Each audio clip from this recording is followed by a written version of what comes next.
Good evening, everybody, and welcome to the American Library in Paris.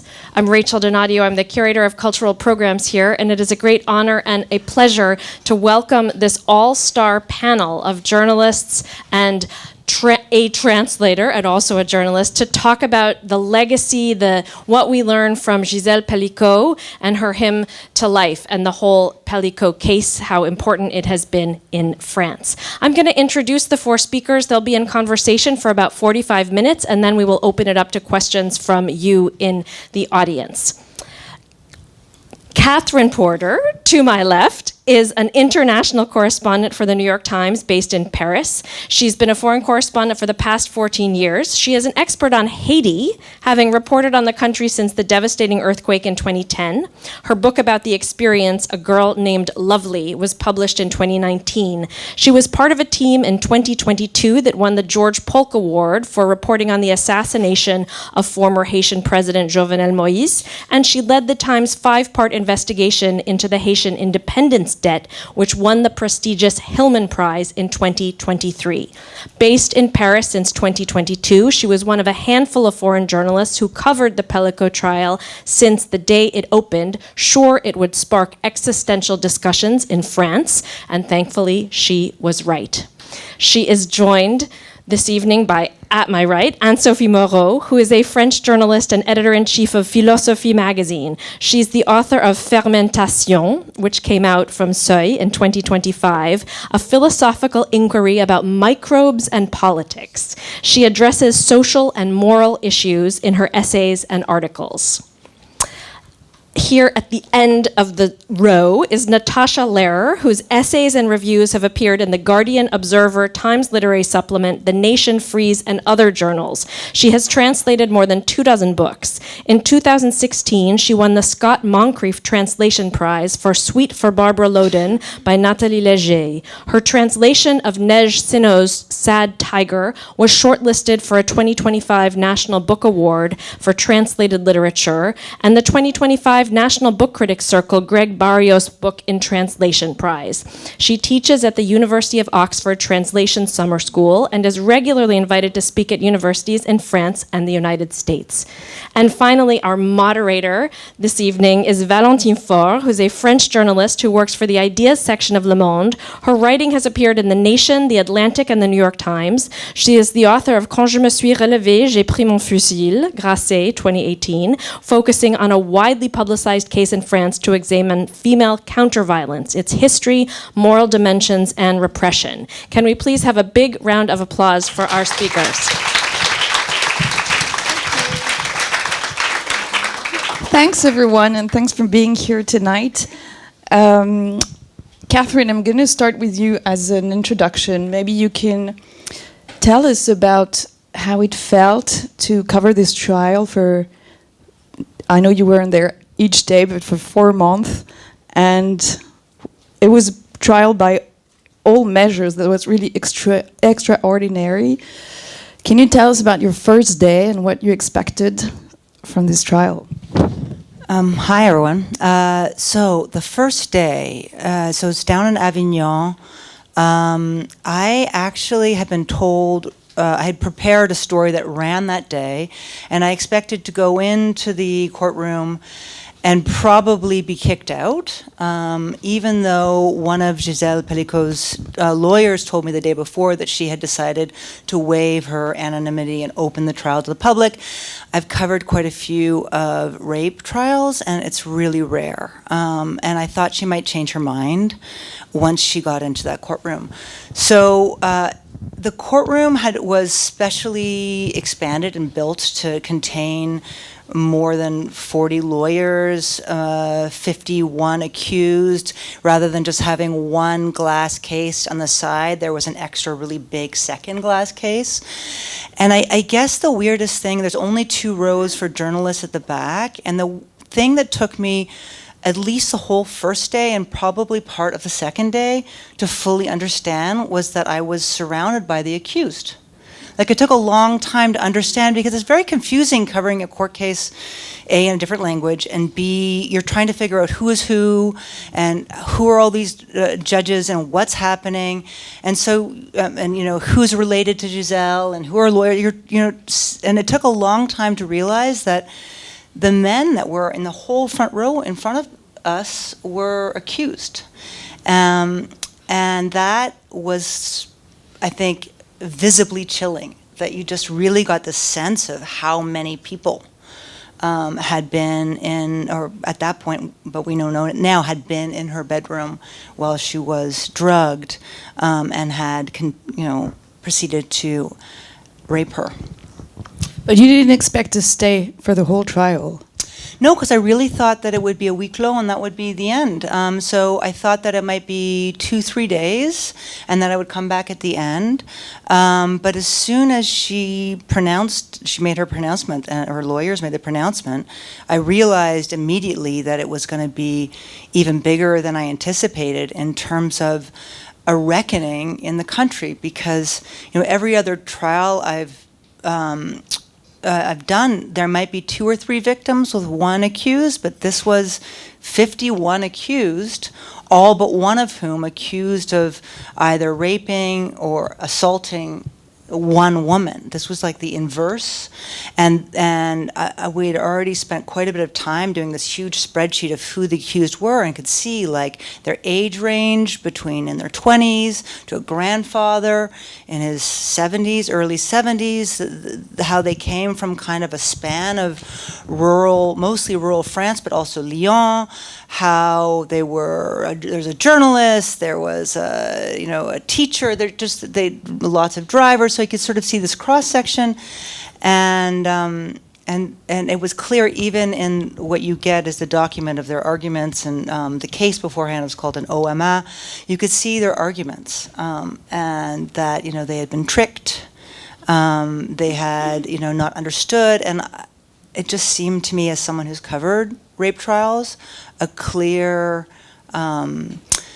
roadmap of all the issues that you normally only spend one case dealing with one person, and there was a sample of 51 in this courtroom, so I knew it was going to raise really big existential questions. We'll go back to that, but so we're here tonight because Gisèle Pelicot's memoir is coming out, which Natasha translated. It's been translated in 22 languages, actually. And it's been commented as a work of literature, and it's really very artfully written and translated. I imagine you knew a lot about the story. What was your first impression? What did you learn when you read Gisèle's memoir? So I didn't read it because it hadn't been written. We were translating it as it was being written. So, but we did start, obviously, with the first chapter, where she talks about her life, and she constructs this portrait of a happy couple and her complete ignorance, and what she thought she was. And it's kind of really interesting the way that it's done. Big shout out to her co-writer Judith Perignon.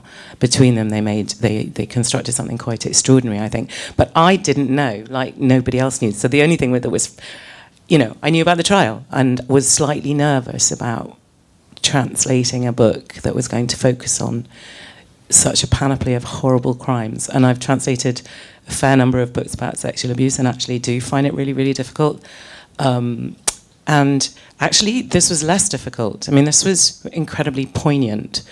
And, it's a real honor, actually, to be entrusted with translating a book, especially a memoir and a book like this. She is, it's such an amazing book, I think. But you do feel this incredible responsibility. You're stepping literally into somebody. You're not stepping into someone's shoes. You're stepping into someone's body. You're stepping into someone's head.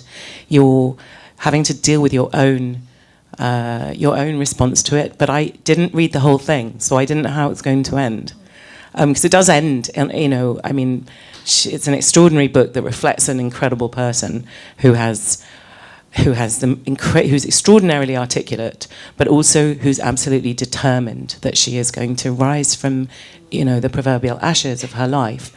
And that's really inspiring. I did not have that. We didn't know. So it was quite tense at certain moments, because it did feel at moments that she was actually defending Dominique. And that was a bit worrying, because we were a bit worried. I did it with a friend, part because of these very, very short deadlines. So I asked a friend, and we signed an NDA. And so I couldn't talk about it to anybody. So we would speak to each other sort of daily. She was living in New Zealand. So we worked around the clock. It was kind of bonkers, the whole thing. We worked around the clock. So she'd be going to bed as I was getting up. And we'd speak to each other either as she was going to bed or as I was going to bed, just to kind of decompress, because we'd spent the whole day in this really intense relationship with this text. So it was a very strange experience as a translator. A little bit like being a reader, actually, of this book and not knowing. I mean, once the reviews came out, you really did know, I suppose. I had no idea that it was going to be about her childhood. I didn't know anything about. In fact, it was really interesting, because people said to me certain things about how middle class she was, and it was so interesting because she was so bourgeois. And I'm not allowed to say anything, but she's not. She doesn't come from a bourgeois background at all. But I couldn't even talk about that. I couldn't even disabuse people of their preconceptions about her. So it was very interesting and difficult.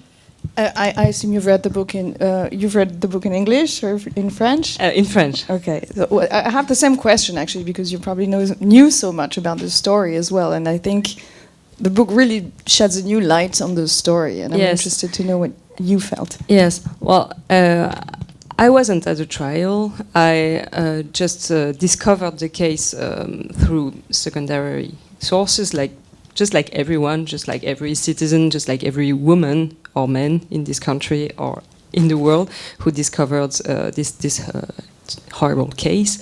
And I have to say that when I read Gisèle Pelicot's book, I had the feeling to discover this story again. I finished it yesterday night, to be honest, and I haven't slept of the whole night. Don't cry for me. It's fine. I had a nap. I'm okay. But what I mean is that I'm working as a journalist and also trying to be something like a philosopher, which means that you have to try to raise questions about facts and things in the world that are surprising you. And when you see this case, it's more than surprising. I can't imagine how it was for people who covered the trial. I mean, a close friend of mine covered it too as a journalist, and I can't imagine how she came back every night to her family, to her kids, having seen the depth of something like the evil, and it raised many impressions on me. But I would say that I had been following this story for a while, because at Philosophy Magazine we are trying to analyze things that are difficult to see, to explain, and I think that in this trial we were really facing deep philosophical questions. The first of them was, can any man be a raper? And it was the question that came up immediately. I don't have the answer, but it was, of course, the question that was raised by journalists, that was raised by citizens, that was raised by feminists in the country, and very quickly it could have become something like the trial of men. It has been also. And the question was, are we facing the banality of evil, like Hannah Arendt said, or are we seeing individuals who chose to be evil? And I think nobody has the real answer. But when Hannah Arendt, because a philosopher went there to this trial, a philosopher called Manon Garcia, who wrote a lot about feminism and women. And at the end of the trial, Antoine Camus, the lawyer of Gisèle Pelicot, he quoted Hannah Arendt, The Banality of Evil. And I have to say that now we know that Arendt, when she wrote this famous text, The Banality of Evil, she went to the trial of Eichmann, of Adolf Eichmann, and she said Eichmann was stupid. He didn't think. She said she was almost disappointed by the men that she discovered, by these Nazis who sent to death so many people, and she said. Eichmann, she wrote this piece in English, actually. She said he was thoughtlessness. Sorry for my horrible pronunciation. The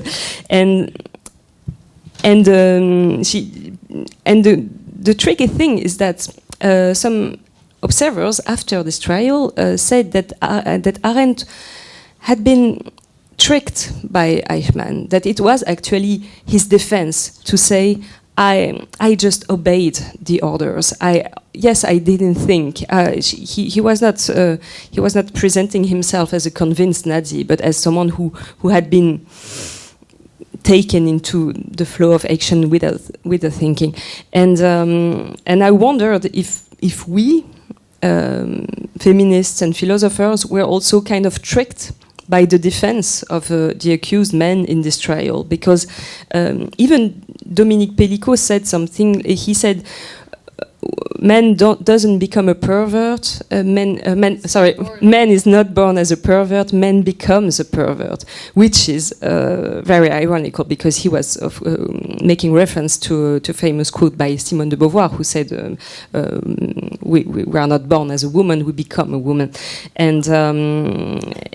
What he meant was that any man could have done this because the men are just following the rules of patriarchy. So the question was, are we doing the trial of patriarchy or the trial of this single man? Would have any man in this room raped this woman? And it was a deep question. It was a pure defense of the accused to have said,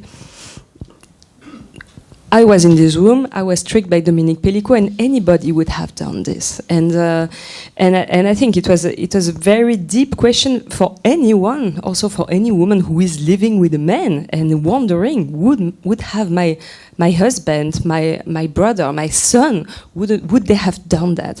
And which could make a reference to the Milgram experiment that we know in philosophy, and it's this experiment that has been put into question later, but that shown at the time that anyone, when they were in a room, when they were told to torture someone with electricity, that anyone would do it. And so this trial, it raised a very deep philosophical question, the question of freedom, the question of how someone becomes an aggressor, a raper, if it is determined by your history, by the fact that some of them had been also abused as a child, or is it your choice? Is any man a potential raper, a potential, and is any woman a potential victim, or is there something like a single choice that an individual can defend? And I still don't have the answer. Well, actually, Gisèle Pelicot herself has an answer to that, which is very interesting, because she is very adamant about the fact that not all men should be ashamed, and that not all men are like the ones who raped her. And I think it's very striking in the book, her force for life and her positivity. So it's been really an interesting experience the last 2 weeks. I've never done anything like this. I've never translated a book of this profile. And I've had so many conversations with people. And one of the things that I've noticed is that I have this general feeling that women feel that this is a moment, that this is a turn. Men feel that if they haven't ever raped anybody, it doesn't really concern them. They're very nice to be thinking about it. And I have 3 sons and they've read the book and my husband's read the book, but I don't know many other men who've read the book. I think women are reading the book. A lot of women are reading the book. And I do feel like we are still in a world where conversations I've had, people have I don't know, I had a conversation with somebody about my sons and they said, yeah, but you're their mum. And I was like, is this where we are? It's all about me being a nice mum who brought them up properly. We are so lost if that's the case? It's really interesting because in some ways, the discussion at first. Hi Tom. The discussion at first was how could she not have known? So the question was not about the men. For quite a long time, it was about her, and that's one question that I still get asked all the time. How could she not have known? How physically could she not have woken up in the morning? Which I think is which is another version of blaming the victim, which is what we're all sort of trained to do generally. But I get asked quite often if I felt any version of PTSD watching this trial. And to be honest, I know some of my colleagues who were there who had a really, really hard time with it. I know some lawyers who said they didn't have sex for quite a long time. I didn't feel that. Women or men? Men.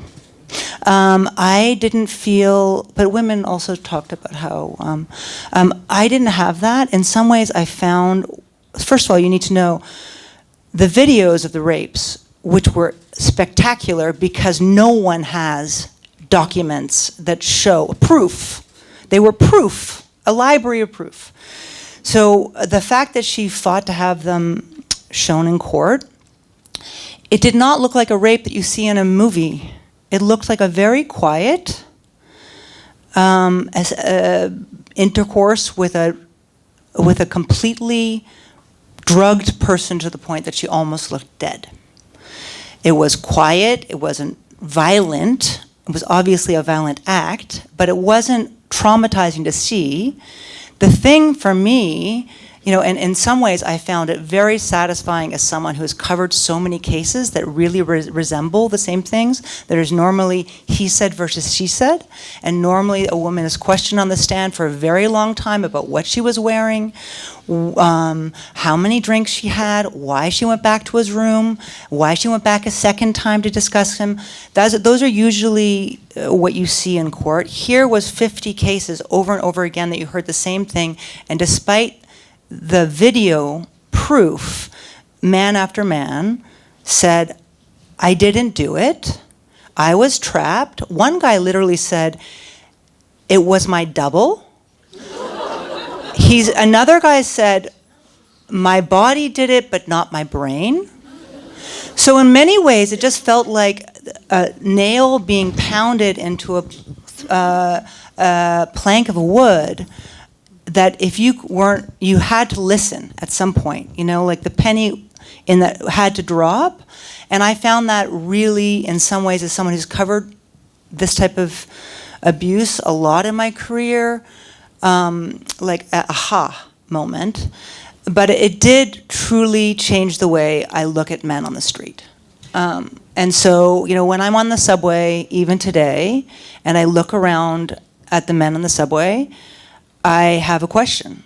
If my daughter was passed out among the coats at a party and you thought you could get away with it, would you do it? And that trial told me resoundingly, many men will. Not all men, but many men will. And the anger I heard among the accused and the convicted was that they got caught. Yeah, and they thought they would get away with it to the point where they didn't even realize they actually raped someone.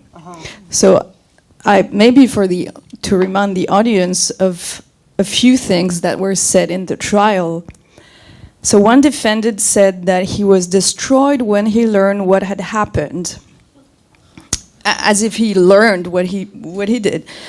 He said, I will never get over it.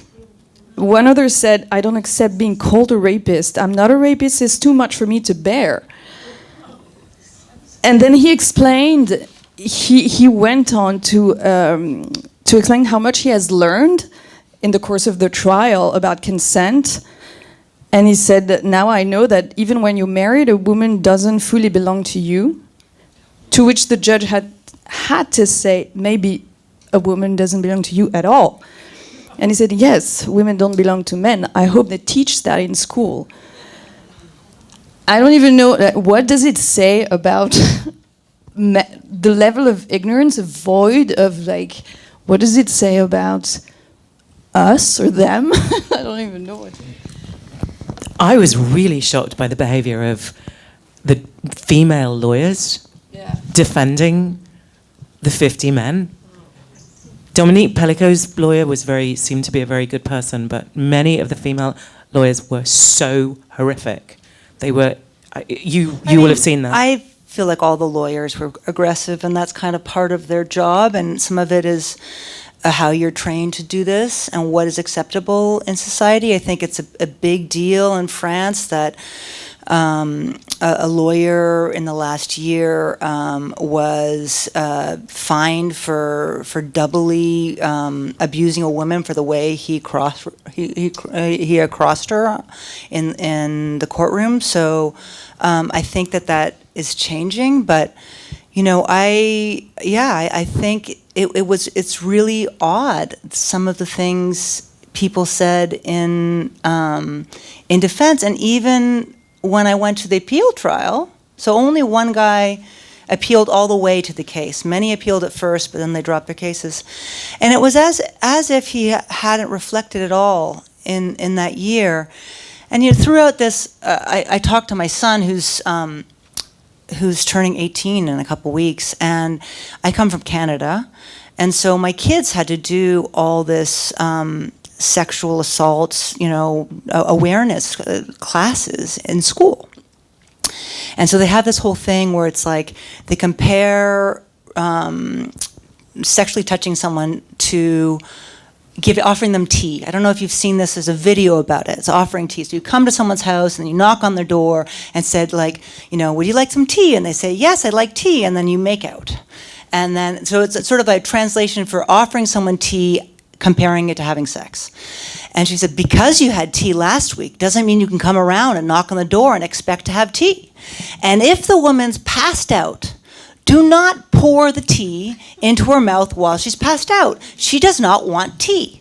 He says this whole kind of very funny, comic, instructive video. And Gisèle Pelicot's lawyer said, you need to see this. It's about consent. And I said to my son, have you seen this video? And he's like, Mom, we saw it in grade 4. Because in Canada, they've had that kind of education for a while now. But they have only just implemented it in France, in part because of this case. So I really, in the end, I think, that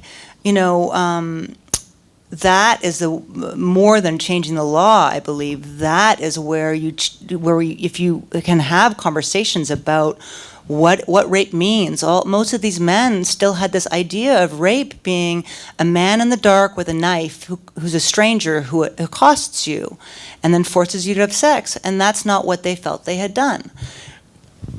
That's what they said. They did. I mean, they stalked her in the supermarket. One did. Okay. But, there were people who definitely... I think that was the defense. It was the banality of evil. It was I'm going to just play stupid. Yeah, for me, the very uncomfortable question that was raised when I didn't see the videos, but I read the reports. It was the question of the nature of men's desire, and how it is possible to even want to have sex with someone who's completely passed out. And there is a piece in philosophy by Thomas Nagel, a philosopher who wrote a text about what is perversion. And perversion is a word that we don't use so much anymore. Why? Because for a long time it was a kind of a very influenced by Christianity word. You would say, there were a lot of sexual practices that were qualified as being pervert, but it was homosexuality, sodomy, whatever. So we kind of stopped to talk about perversion. And Nagel wrote a very interesting text about this because he wanted to still try to define what is perversion, and while not coming back to this very passé vision of what is the right sexuality, you know, and the definition that he wrote was that in a normal sexuality, you are aroused not only by the object in front of you, not only by this shape of a body, not only by the mere presence of another, but you are also aroused by the desire of the other, by the fact that this person that is in front of you is a free person that can also desire you, and it's a dialectic that is happening, and in front of this trial, I really thought, oh, this is really the mere incarnation of it's the mere perversion. It's really that. It's people who are really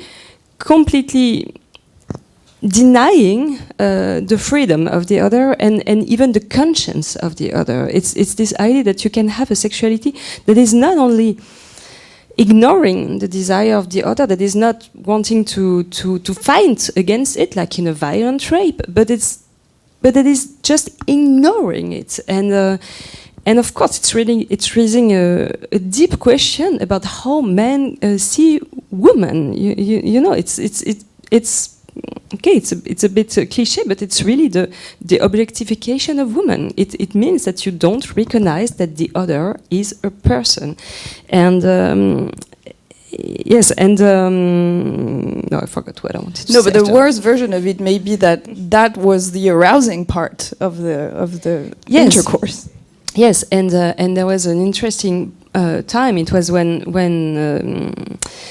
you can even see it as a political motive, not for the 51 accused, but for Dominique Pelicot. He once said that he wanted to submit submissive woman, and a submissive woman. So it's because Gisèle Pelicot was.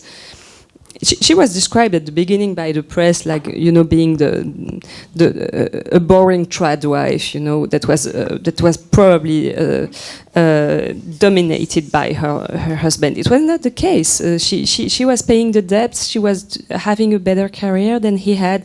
She didn't want to have any sexual practice. When she didn't want something, she just said no, and he said that he wanted to kind of punish her for her freedom, and that's Manon Garcia, the French philosopher. She really insisted on that. She said it was more than just ignoring her consent. It was punish her for her freedom. I think that's one of the things that was very gripping too, was the fact that it said something, of course, about consent, about violence, but it also said, you mentioned that a bit earlier, it also says something about personal relationship. And I think it's probably the worst possible version of the idea that you don't really know the person you're with. And I think that's also what resonated so much in society and in Freud has a word for that. It's the Unheimliches in German. It means that something that you think you know, something that is very close to you, something that you see every day, and also someone that you see every day, like your husband, can be a complete stranger. And that's very striking in the book. She is still believing, she's still writing, that there is still that her happiness with Dominique Pelicot has existed, that it couldn't be false. And yes, she's been very attached to this idea that there were two faces of the same man. Yeah, I actually loved that about the book. I mean, in her approach too, it seemed she was accused by her daughter and many others of being willfully blind to what happened, and I think it was a choice that she made. And when you think about that kind of betrayal that would erase 50 years of your life and make it a lie, even if perhaps the truest thing to do was to think that you didn't know anything about that person. Where do you end after that in terms of your mental health? She says, if all of that's a lie, then I'm dead. I don't even exist, and I've never existed. She explains that she I mean, I think it's a really fantastically interesting portrait of precisely the situation, which of course you don't have to be Gisèle Pelicot to have experienced this. This is what happens when partners are unfaithful to you for an extended period of time. I thought I was happy. I thought we were happy. And it turned out all to be a lie. And it's, that's part of what's so interesting about the book, is that she investigates what this means to have built your entire identity. And she says that as well, very French. She says, my generation just were brought up to focus on men, not to focus on friendship, not to focus on our female friends, but to focus on our husbands, to be in a long tête-à-tête with them. She's like, I was in a tête-à-tête with my husband for 50 years. And then when I find out what he was doing to me, what does that make me? Who am I? It's such a fantastic exploration of this deep existential plight. Yeah, and I think there was something like a double splitting or fracture, because she said there were two Dominique Pelicot, but she also said when she saw the videos, for example, she said, it's not me. It wasn't me. Okay, of course she knew it was her on the videos, but she said, I am dead in these videos, and that's also why it makes this trial so special. I mean, you covered many rape cases, so I haven't met her, Gisèle Pelicot, and didn't have the chance to ask her, but I really have the impression that it's impossible to be so strong and so to be able to face something like this open trial if you are not, in a way, still being completely split. You can really feel on every page that she didn't feel anything. She was not. It's, in a way, it's not her.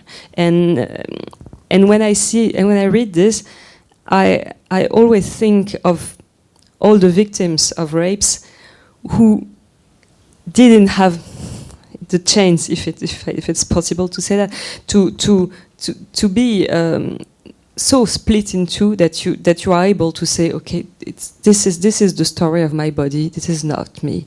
But she in a way, she had the chance to never realized that it happened to her. Sorry, go ahead. No, I think it's back to the fact that she had no memory of it, right? So again, like when people say, how could you not remember? Well, thank God, and she said this, I did interview her a few weeks ago, and she did say, like, if I had flashbacks or memories or things had come, there's no way I'd be standing before you now. But because she has no, the trauma she has is this trying to come to grips that she didn't know, her life, the person she was married to had done this to her, and the life she had built had been totally felled very quickly. But it wasn't the memory and the horror of being raped by almost 50 men, including her husband. So, or likely more, because many of them weren't caught. I think it's a strange. It's a very unique case. Although we're seeing more and more of these cases, and there's now a language around. In English, I don't know how you translate it, but chemical submission. I've been sort of saying drugging people to abuse them is the translation we've been using in the New York Times, because there's no language around it in America. But now in France, at least, there's more of a language. There's more of a culture of, like, maybe if you wake up, you don't remember something. But yeah. We've had the language, in fact, of chemical, of date rape drugs. We've had this language for a really long time. What we've had is that it happens in a place outside the home. What we haven't had is the notion of it being a domestic crime. And now that, as you say, it's like, actually, it really is just the tip of the iceberg. I don't know about other countries. There are 2 cases already in the UK that have come to light in 2026. Oh, really? Yeah. Yeah, and also a really big case in Germany where they saw another version of that website, where people were giving instructions on how to do this, with hundreds and hundreds of comments. So But the same situation with a partner organizing the whole thing? With the same situation where someone's online giving instructions of how to drug a woman or your partner, in order to rape her. So there's more and more of these cases, and that was the other thing in this trial that you think, like, if Gisèle Pelicot hadn't gone to take care of her grandkids, and Dominique Pelicot hadn't been filming up the skirts of 3 women at a supermarket, and that security guard hadn't been insistent of not only calling the police but arresting a retiree, and hadn't said, oh, he's just an old creep, but said, like, no, we're going to arrest him, and then also said to the women, you need to file charges, you have to wait. And if those police officers hadn't said, wait a minute, let's dig a little deeper, there's something, like, he's not just some old creep who, who's lonely, like, let's dig a little deeper, and they started to dig, this case would never have surfaced. So there's lots of, like, falling marbles in that game, that needed to fall into place. And that was another kind of haunting question, is how, I think in part when I get on the subway, that's part of the reason I ask that question, is that so many things had to come into play for these 51 of more than 70 men that they saw images of who had done this to her. How many other cases are there that we don't know about? Yes, and just precision, Gisèle Pelicot, she was the perfect victim, in a way. She could become an icon because there was no doubt about the fact that she was drugged. The videos were there, everything was documented. But of course, when you heard all the attacks from the defense, from the lawyers, you can imagine how many women are not in this situation of being in a very clear situation where everything is documented, where the proofs are there. Also, the fact that she's an older woman, she's saying that it gave her the strength to show to the world what happened, and it makes me very melancholic when I think about it. I think France and the world needed a perfect victim in a way, but there are many victims. She had to show that no, she didn't have sex with other men, or she was asked so many details that have absolutely nothing to do with the rape, and she still stood there. But what happens to women who are not seen as a perfect victim? I like how she talks about being elegant as a part of resisting what rape is supposed to do to a woman's body. She makes that very clear in the book, and I think it's very powerful. But I have a question that maybe not, I don't know. I'm just curious to know what you all think about it, about the fact that what's French about this story? Do you think it would have been differently treated? Do you think it would have, I don't know, go ahead. Well, I can't say what's French about this story, but I can say that this is the third book I've translated that sort of dealt with these kinds of themes. I translated Consent, which was about a teenage girl who was groomed by under the eyes of her parents and of the whole of Saint-Germain-des-Prés. She was 13, I think, when she met this man. Everybody knew he was a paedophile. It was happening under everybody's nose.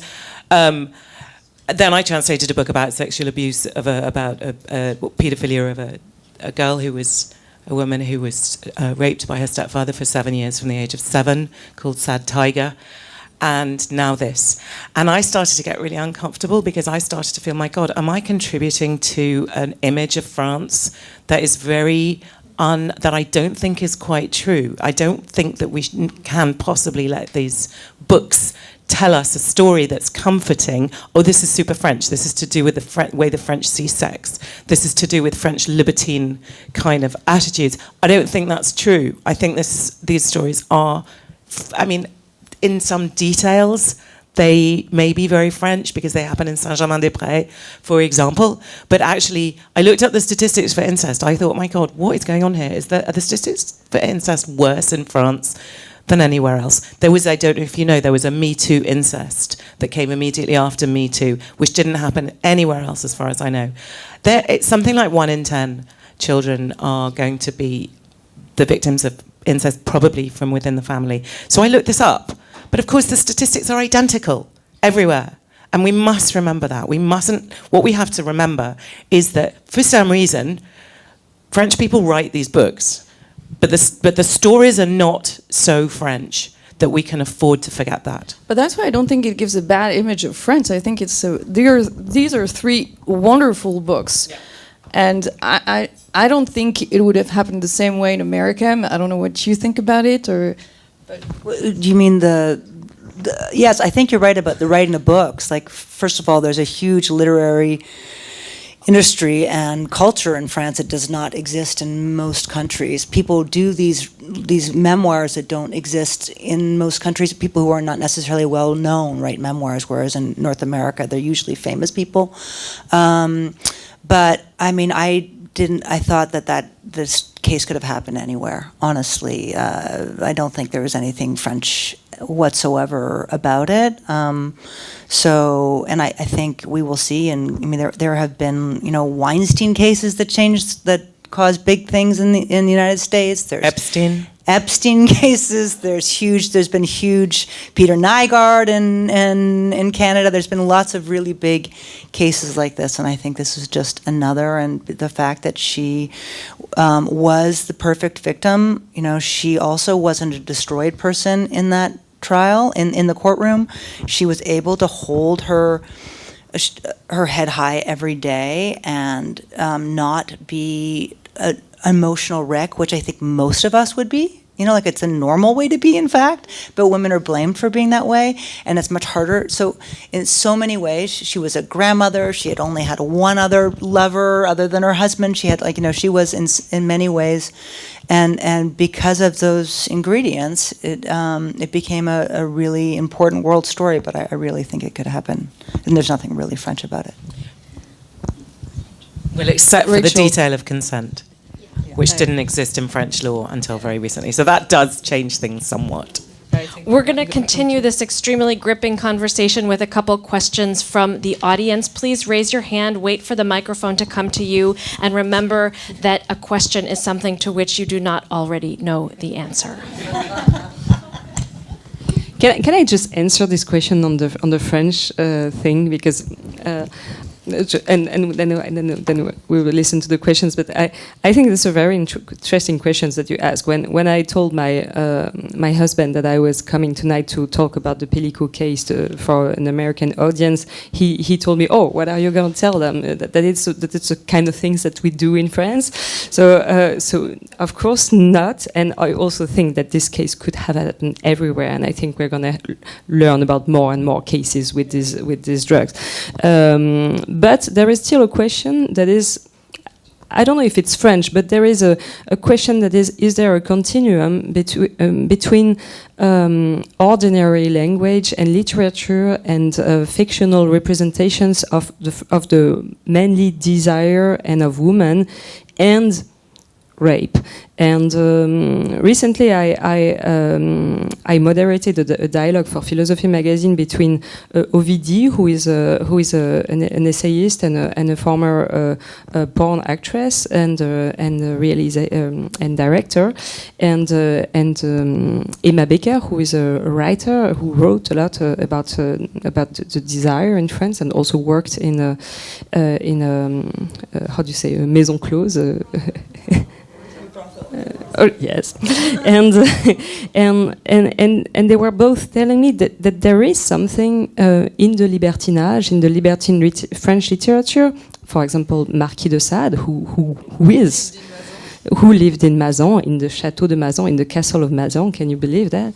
And they both told me that there is something in our representations. But again, I don't think it's French because I think that influenced the whole world. So it came from us, but it's everywhere. That's in Sade's novels and theater pieces. The woman doesn't want the pleasure. She surrenders to the pleasure to the point that she's not willing. That the man is supposed to want sex, and the woman is supposed to accept the sex at a point where she's kind of forced, and it is supposed to be her desire. So, and that's what we learn. That is the idea that the woman's desire is passive and that the man's desire is active, and so it is deeply rooted, not in the French culture or daily life, but it's rooted in our culture.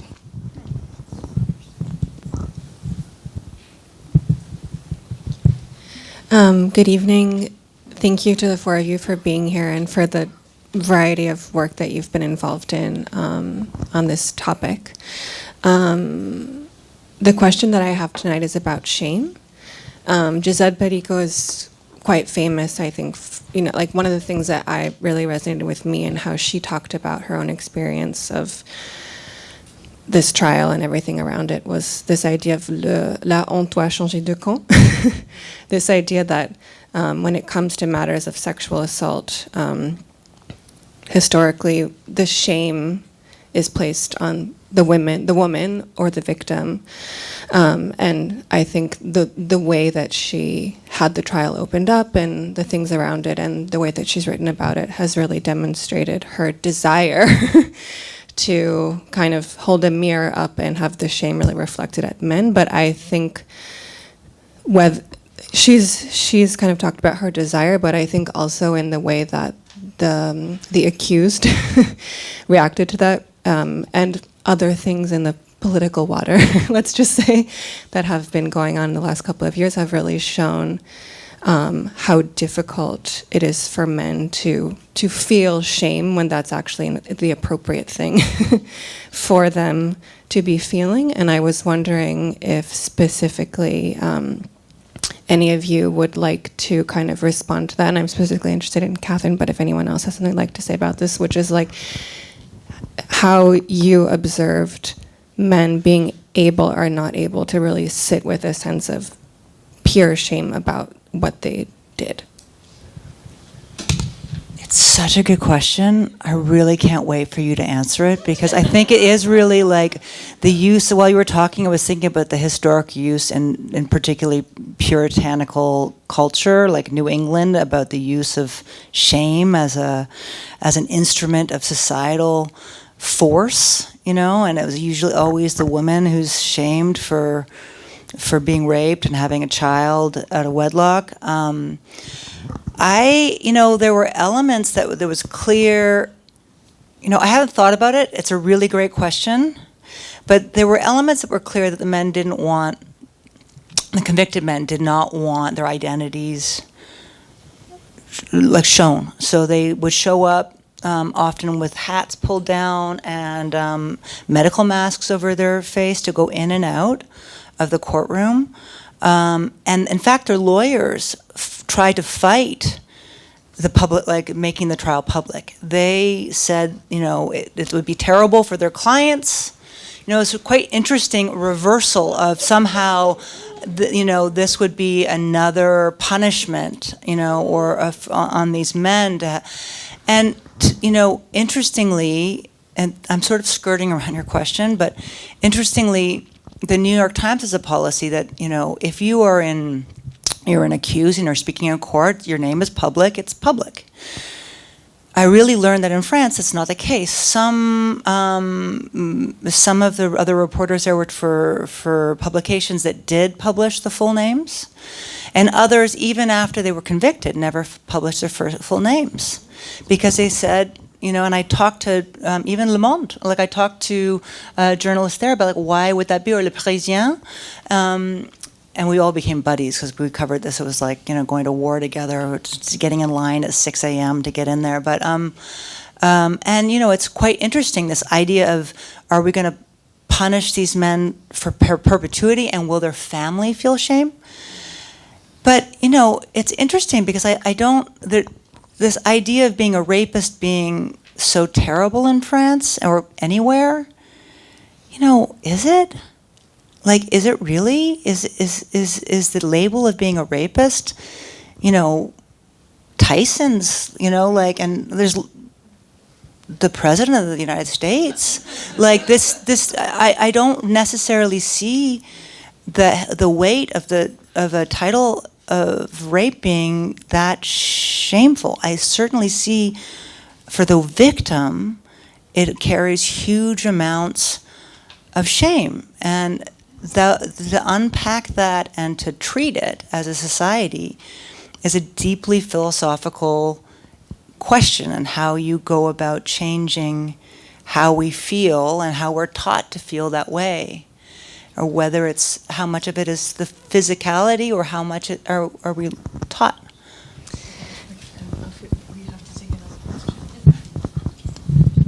Yes, thank you so much. I'd really love it if our esteemed journalist from Le Monde could give us another French perspective on how you feel. Is it French? Is it not French? Where do we sit with that? And again, if you could also very briefly talk about the consent issue, because I do believe that there's been a significant shift which calls into question some of this sort of normalizing this as being, it could happen anywhere, it happens everywhere, etc. Yeah, maybe I want to add something about shame, because I feel like something has changed. This sentence of that shame has to change side comes from a trial in 1978, which was a huge trial in France. And at the time, it's true that society was really siding with the men. And they were spitting at the women's going out of court.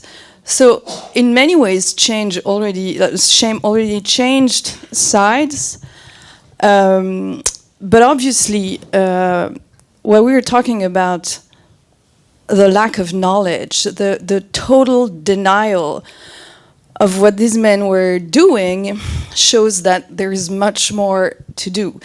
So this trial sparked a huge conversation about consent and whether we should or not write the actual affirmative consent in the law, which we ended up doing after the trial. It's still debated whether it's a good option or not, because basically the way the law was before is that we were questioning the intent. So one of the defendants, I think, talked about involuntary rape, because somehow maybe he could get away with it. I didn't intend to do it, but I did it. And so, so the putting the actual consent in the law was supposed to avoid this kind of situation and place the burden on the other side and prove that the person was actually consenting. So that is a big change. It's still debated whether what it will produce. Yeah. Well, it's kind of education, isn't it? I mean, it's not about whether or not that you can actually prove it can be about whether or not you can actually prove that somebody consented, but it's also just about men understanding that this is an expectation of how you conduct relationships. About this consent question, it's still debated, and it's a difficult question. So far, the law was clear. Rape was caused by coercion, violence, surprise, or threat. Yes, I wrote it. And for example, a philosopher like Manon Garcia, or an American lawyer like Catherine McKinnon, who is a very historical figure on these questions, are against the inscription of consent in the law, because if I follow their argument, they don't want that the focus is put on the woman. The question is not if the woman was not consenting, but the question is what did this man do? And that's the argument of Manon Garcia. We shouldn't be focusing on if the woman was not consenting or consenting. They think we should focus on what the man did. And their argument is to say, for example, in the Pelicot trial, we didn't need this notion of consent. It was not necessary. You don't have to prove that you are not consenting. They were there. The person was not conscious, so it was unnecessary. One last question, I think. Yeah. Hi, Annette Young from France 24. I actually went down to Avignon and interviewed Catherine as part of a special we did on the 51%, and I can back what Catherine said. On the first day, coming in a bit later, I was standing in line to get a can of Coke from a vending machine with my French colleague behind a couple of men, to which she whispered in my ear, two of them were the accused, and my initial reaction was just, I froze on spot. Do I continue getting the can of Coke, or what do I do? However, my question is this. As someone who's covered women's rights for the last 12 years, this line, shame has to change size, is beautiful. But how do you do that in an environment where I just watched Louis Theroux's In the Manosphere the other day, where we're clearly facing a massive backlash, that there is a rollback across the world of women's rights, and where far fewer young men under the age of 30 acknowledge or accept the notion of feminism. How do we change mindsets? And it's not just in France, it's across the world, as somebody who covers these issues worldwide. That's to anybody on the panel.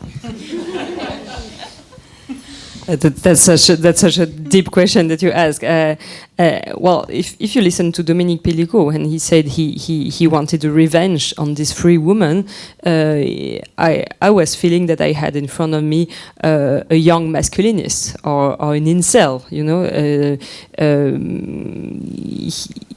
He was really someone who was kind of reacting to this victory of feminism in a way. So I think it's a very difficult question. How is this backlash necessary, and how can we face it? And the other question that the trial really, that's an adjacent question, is porn, and how our sons are. I mean, when I was watching those videos, I thought, these guys have all watched porn. This is a porn video. I mean, it's like she looks like she's not.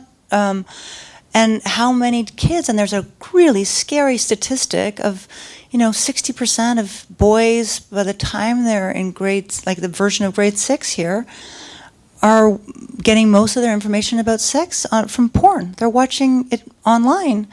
And so I think that's the thing, like when we talk about sex education, again, I think the fact that they've actually implemented a curriculum in France because of the Pelicot trial is a really huge legacy, and there's got to be a lot there that's done.